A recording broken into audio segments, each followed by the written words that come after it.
Hey everyone. Um, so today is not going to be. Today is going to be something different, something you're not used to seeing on our channel. It's kind of our debut, so please don't judge too harshly. This time it's more like a vlog slash a video podcast that myself and Roman Potemkin, TRASTRA CEO and founder, have decided to do together and interview one of the most, I think, important and interesting and exciting people in DeFi. His name is Ali Nuraldin, and he's a core contributor to Opium Protocol. I'll leave the link to all the materials in the video in the description. And thank you so much for watching. Hopefully you will enjoy the conversation as much as I did.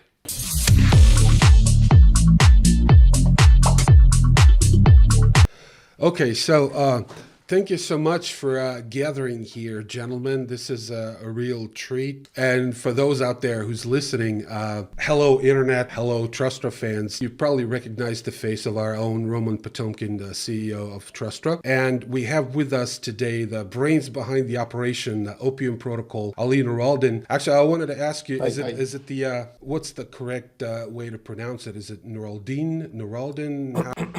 It's Nuraldin.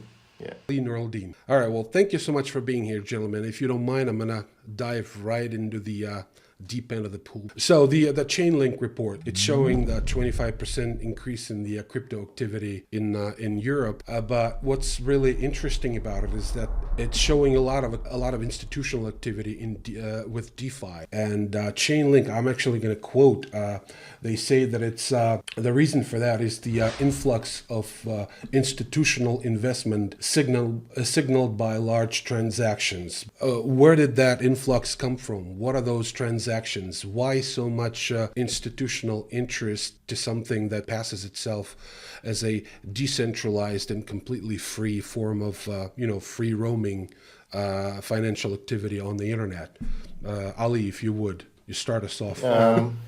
Yeah, sure. I think this is actually the point of this decentralized finance. I mean, the options there of the investments, for example, they are, or lending, they are much attractive than in a traditional finance. I think this huge influx of institutional money is not the question of why, but when, more likely, because it's going to be increasing, as it was also shown in this report that it's just dramatically increases very, very fast, and I'm sure it's going to be increasing more and more. I was just wondering the reasons for that. I mean, I realized the earnings potential in DeFi is absolutely tremendous. And this is why a lot of people are going into that, especially since it's backed up by technology. But the institutions, they have a bad rap that goes all the way back to 2008. And all of a sudden, all those people are going, hey, we're going to back that up. We're going to back this up. Is this a signal for like a global rules change, or it's just for today, to get some quick gains and get out? Or is it going to go on for decades or forever? What do you think? Well, in my opinion, it's going to be there for decades, for sure. And we are just starting, and we are still in the sandbox and experimenting with just beginning and just first ideas that's coming up, but I think this is gonna grow much bigger, and yeah, I think it will last longer. Ben?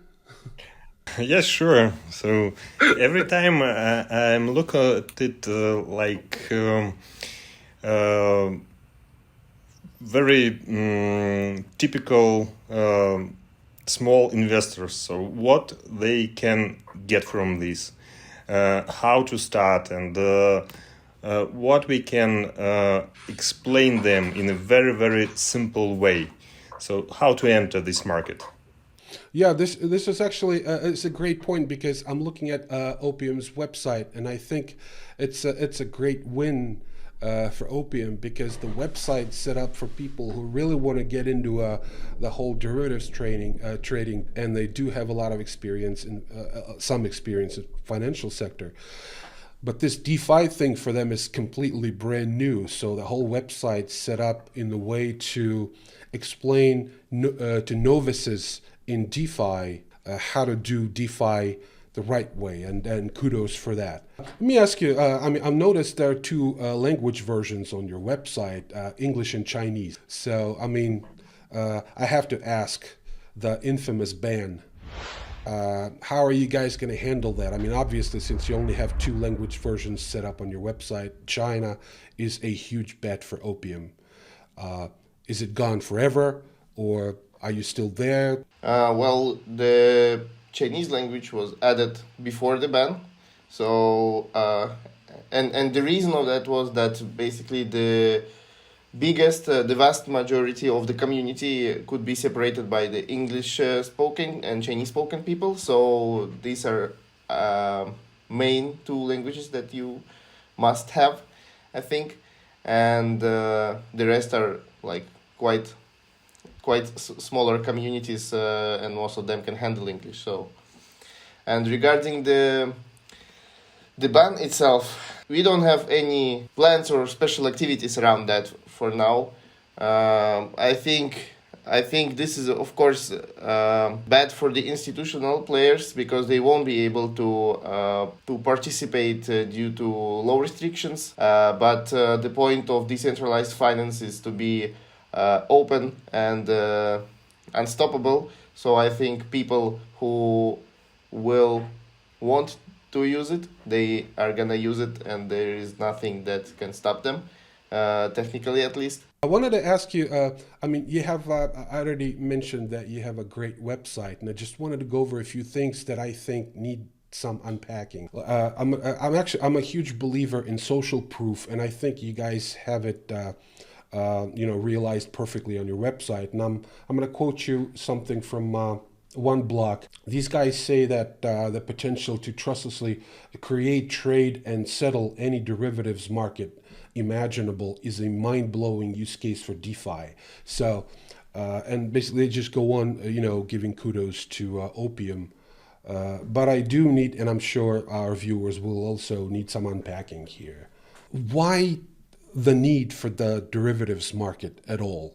Why is it necessary? This was my question, for going back years. Well, we'll try with DeFi first, and then probably the derivatives themselves. You don't need any counterparties. This is the point of decentralization, that it's completely trustless, and how it's popular to say that code is the law, but it's also a philosophical question.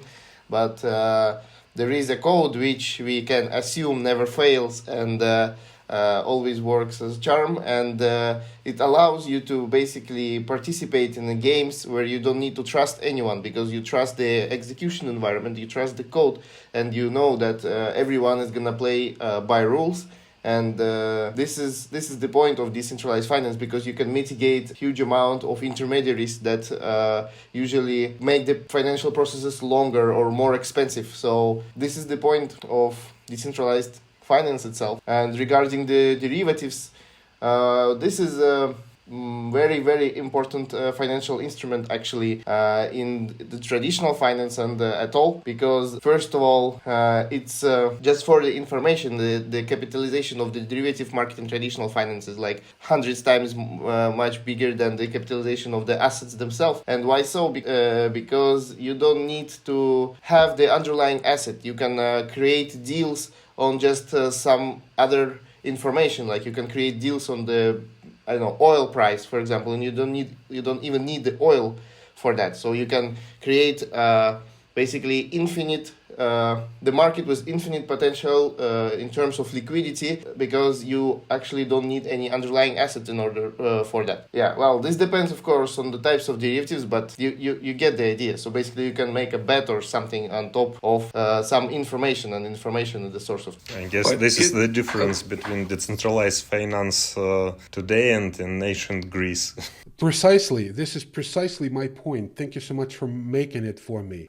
Isn't it weird that we're living the times when we don't even have to have an underlying asset. All we have to do is to make some trustless deals on the internet with someone who we don't even know, and we let the code decide which way the value goes. I mean, to me, it's kind of a dizzying proposition that we don't have to have the actual oil to trade it. We don't have to have actual gold to trade it. We don't have to have actual houses to trade. And if the 2008 crisis had taught us anything, is that it's not a good thing not to have an underlying asset when you start trading real estate. Not having an underlying asset, like for example, you mentioned the 2008, and not having an underlying asset, I mean delivering the underlying asset, does not mean that this derivative may not pay you out, because all of them, especially in case of opium, for example, must be collateralized. And comparing to the 2008, everything is transparent, and you can audit and review the collateralization of the derivative, the collateralization of all your deals, the risk parameters, and basically all the risk management is super transparent and easy to do, comparing to what's happening in traditional finance, where it's most of the time gray, I would say. Well, that's great. This is why I'm in it, because I really believe in it, and I think this mechanism really sort of lights up the future of it, because the whole transparency thing, this is what I actually wanted to mention oracles. I was just wondering if we can sort of unpack the whole concept of oracles, because it may sound to some people, including myself, that it runs completely counter to the whole disintermediation concept, because oracles is essentially a middleman, something that clearing houses do, something that tax commissions do, and all kinds of. Could you talk a little bit about that? Yes, sure. You pointed it out correctly. This is a very crucial point of all the decentralized finance systems, and this must be thought through by everyone who works in the industry. The point of them, like having them, is that the Ethereum, for example, ecosystem where all the decentralized applications are running, it's a closed system. Basically, it's some kind of sandbox which only works within its own environment. So you cannot make like in a traditional way of development of the applications. Like you cannot make a request to external servers or get something from the Google. So you need some real world data to be pushed into the protocols, into the blockchain, and to then be used somehow. So this is where you need the oracles, and they are actually separate type of researches and work, and there are great teams who are working on that.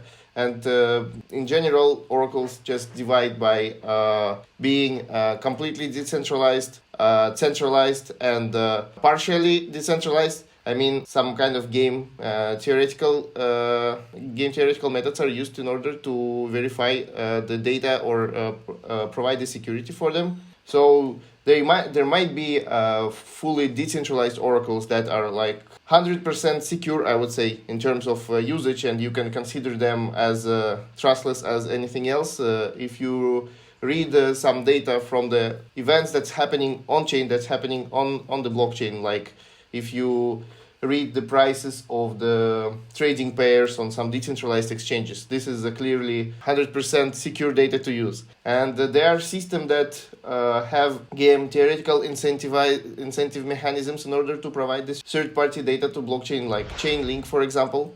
They have this proof of stake like mechanism. So basically, there are financial incentives to not lie. And of course, or there is also interesting approach that was introduced by UMA, and then we picked it up. We have our own implementation as well. It's called the optimistic oracles, where actually you can push the data and it's considered correct unless someone disputes it.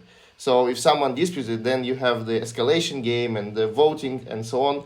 But most of the time, the system does not lie, or the players in the system are not lying, so you don't even need to have this dispute. You just settle the data that were pushed right away. Or, of course, centralized data sources, which I don't know, cannot tell you precisely the examples right now of being used somewhere, but there are some for sure. Cool. Let's go back to opium. I'm going to quote you again. Somebody else writes on your website as in how great it is to work with opium. So there you go. Opium has a deep understanding of the complex financial derivatives that form the basis of today's real-world financial system, but are currently lacking in the crypto ecosystem.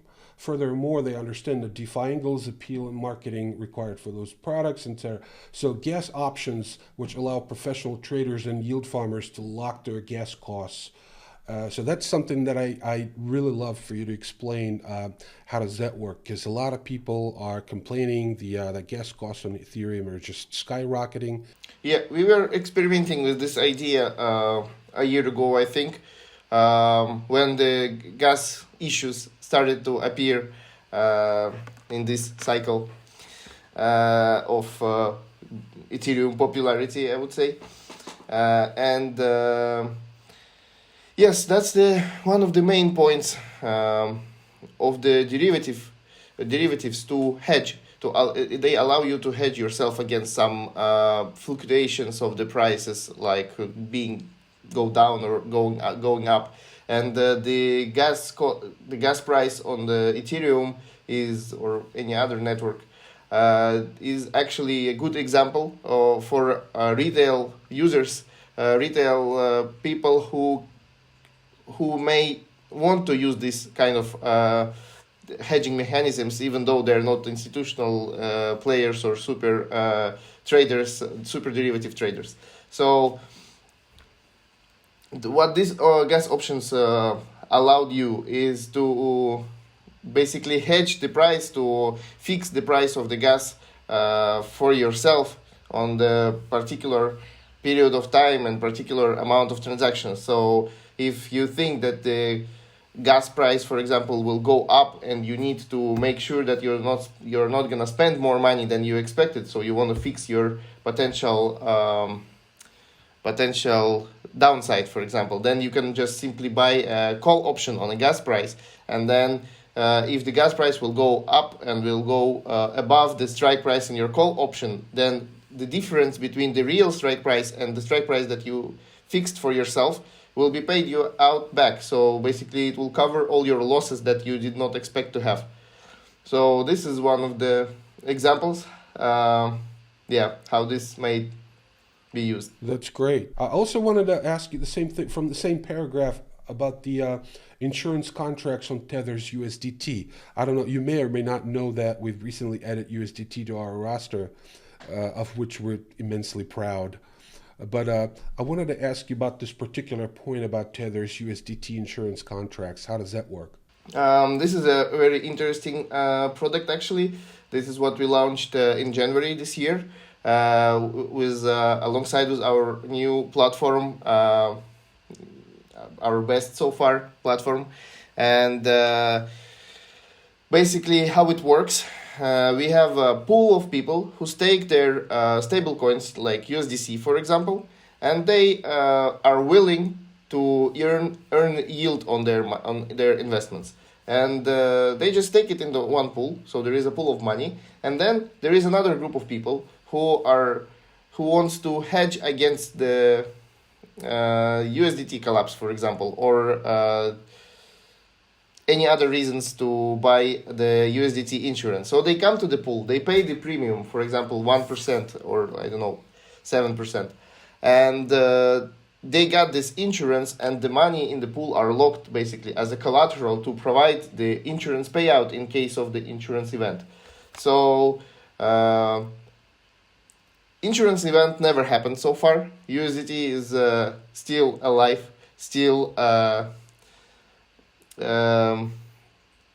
being trusted by the community and pegged to $1 more or less. So that's why the pool of the people who provide the insurance, who stake the money, is just increasing with the premiums. And but the people who bought the insurance are also happy because insurance event never happened, so they are still secure. So this is like a basic concept how it works. Like we tried to show here this easy concept of DeFi where you just stake and forget, and you get the yield on your investment. Yes. Ali, could you tell us more about Opium token? What is for and how we can use it in your system? Well, the protocol itself, Opium protocol, is decentralized, so it's not controlled by any entities and controlled purely by the DAO. And the point of the Opium tokens is basically to perform, like to vote for particular actions and to control the protocol itself and the control of the DAO. Mm-hmm. Yes, this is clear. Is it listed somewhere? Well, it is a ERC20 contract, and it has the transferring possibility, so it behaves like all other on-chain assets. But from my perspective, we just it's just a governance token. Basically, doesn't have any financial values, just for the voting on the DAO. So You actually mentioned DAO. I'm working on some materials about DAO. I wanted to ask you your opinion of the future of self-governance on the internet, with the help of the blockchain technology, because I think it's both fascinating and very controversial subject.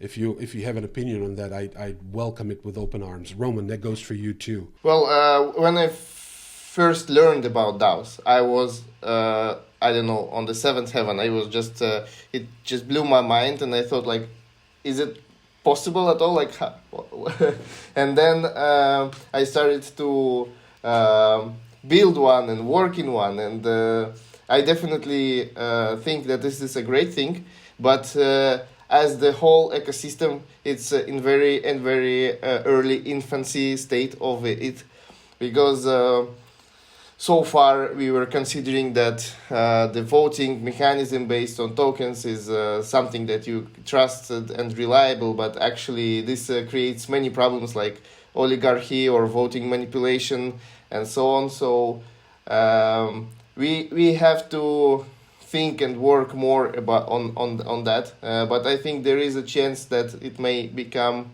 the most efficient way of the governance. Many protocols already segregating it in a way how the governance in governments work.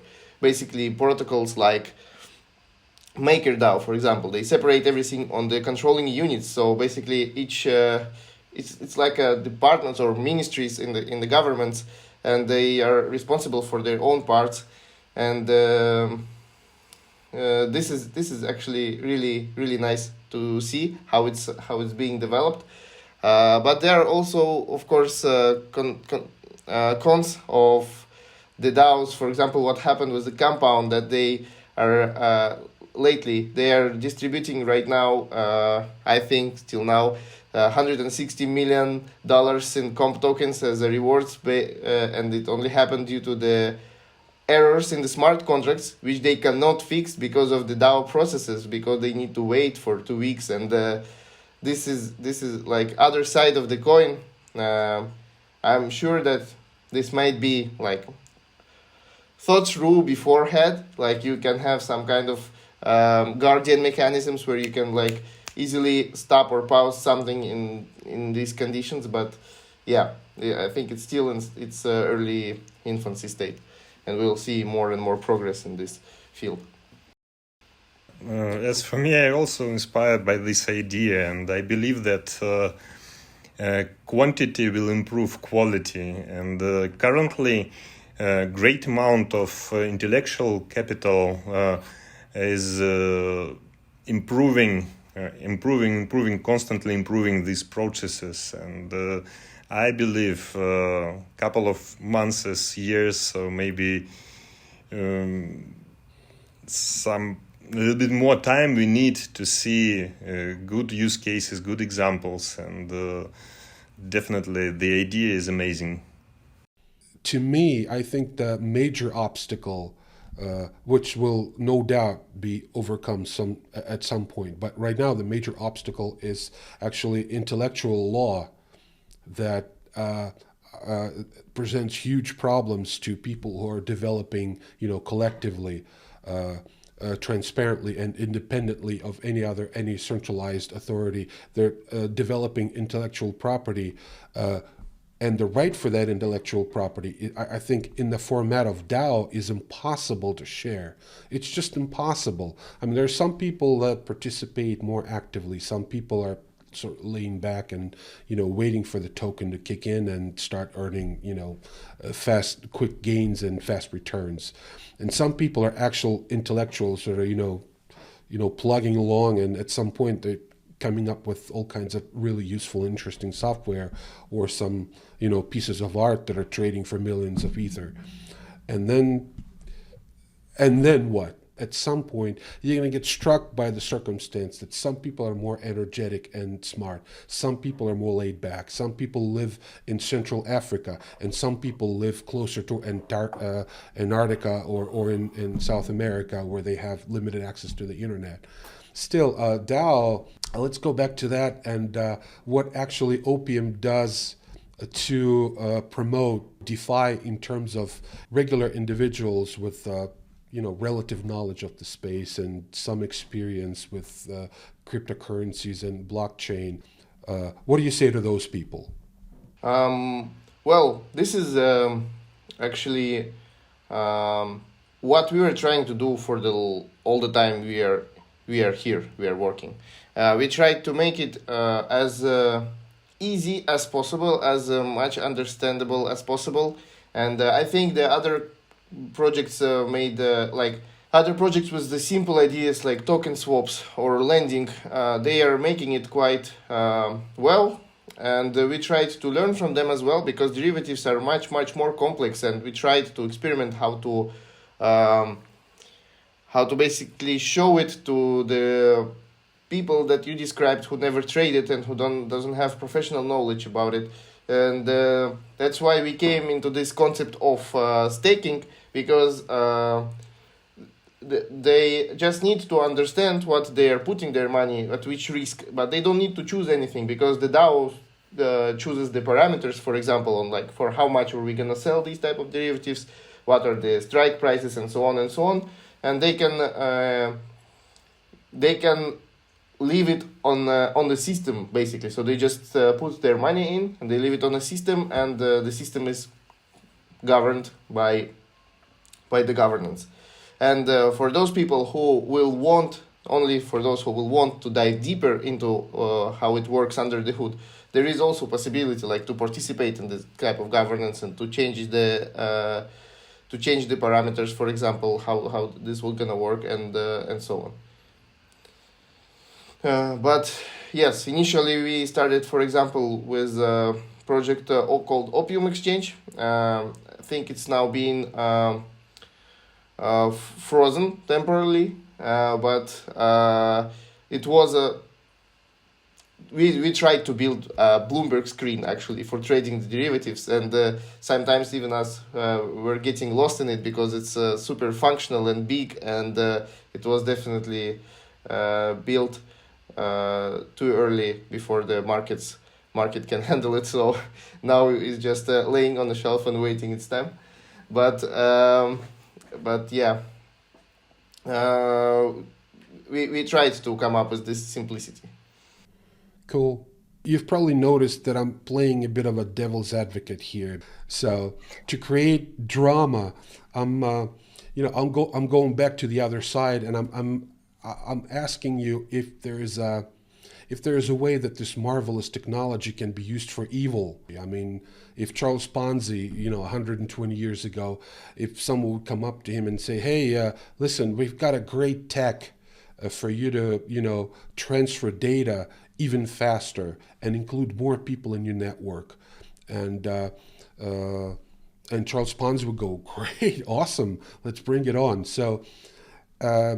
Aren't you afraid that what you're doing is going to be used by the same kind of people, the likes of Goldman, the likes of, Merrill Lynch, the likes of B of A, and just, bring on another crisis when people just look back and think, what the hell were we thinking? What was all that, trading of empty derivatives with no underlying assets whatsoever? So aren't you afraid of being, remembered, 30 years from now as one of the guys who stood, at the helm of this movement and heralded the technology that was supposed to free the world from those things, but did the exact opposite? Sorry for the long question. Yeah, it's a good one, actually. And unfortunately, yes, what you're saying is true, and this can be used since it's open and trustless and unstoppable. It can be used in a bad way as well. But to be honest, me personally here is for this researching of and discovering and new things and developing new things. I don't think much of that right now. Yeah. So probably I'm gonna be on the board of bad people who did not think and just did something. But yeah, I don't know, maybe Roman, I don't know if you have some ideas, because personally I'm just for the idea right now, and I try to not distract from this. I believe that is a very natural process, and you can't stop it, you can't do anything. So it's like nature, and it have to be. And the crisis definitely will be. And after crisis, some people, some companies will survive, and this is part of all other processes. You can find it anywhere. Totally. Well, let me ask you this, Ali. So let's take Opium and Trustra, I don't want to say two sides of the same coin, because these are not, similar operations. But I want to figure out what can DeFi and Opium in particular can do for Trustra customers, people who want to, safely trade and buy and exchange crypto with and use a Visa card for that with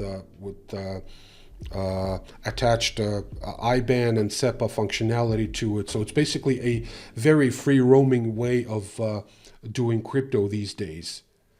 How can we integrate the two to create this, functioning mechanism for your potential, for your tribe, for our tribe to become the same tribe? Yeah. Well, in the derivatives, they are the Opium derivatives especially, they are peer-to-peer. So basically you can buy or you can sell the option, for example. And I think both of these options are theoretically integratable with TRASTRA customers, because some of them may want to be secured against, like solvency of USDT, for example. So they can just buy the option on, or the CDS on this USDT. And others may want to take a risk of USDT, for example, and put their USDC and invest it and earn a yield on top of that. So basically, both of these type of derivative traders is, I think, suitable for the customers of the TRASTRA. But it's just, on the first side. Yes, so definitely for TRASTRA, this is the next step. Maybe a little bit later, but we will offer to our customers such a functionality which allowed them not to trade, but to invest, to work with derivatives. And I think we'll make it a little bit later, because we need to develop legal framework, because TRASTRA is a regulated financial institution, and we need to offer it in a very correct and right way. But what we can do right now, we can list Opium token, and we can provide a very simple crypto to fiat bridge. So our community, TRASTRA users, can use it to cash out or to buy Opium token, and this is the part of our current strategy. We want to onboard as many tokens as we can. So if and this procedure is legal, it's simple in terms of our internal processes, and I think this is the way for. So Ali, just think about it. That's good. So is it? I mean, I don't want to throw the word exchange out there, but is TRASTRA at some point in the future can resemble an exchange where DeFi tokens are freely traded, and I mean, I'm getting dizzy just thinking about the possibility of those tokens actually having a terminal for an exchange into fiat and going into real life and real economy as fiat money. So that's the root. Exactly. So coming back to your comment regarding different kind of in-game assets, so which is totally virtual. So with TRASTRA, you can make it totally real, and totally real when you can convert it to euro and spend it in real world.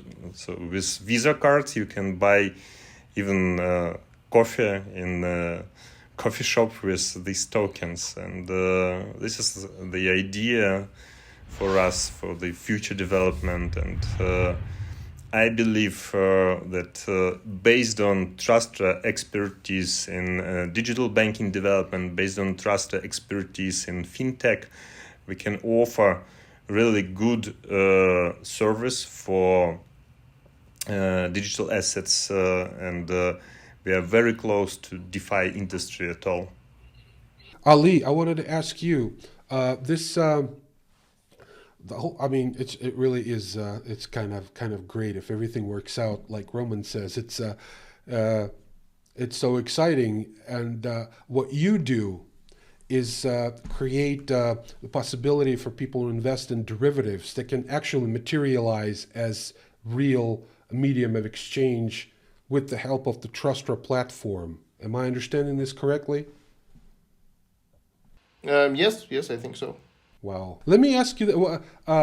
It's kind of a nice organic segue for wrapping up the interview. I've been wondering about that, and maybe Ali and Roman, maybe you guys can give me an answer. Is code a form of free speech? If you think about it, coding and creating things using different protocols, software, governance mechanisms, communities, could we say that coding is a form of free speech?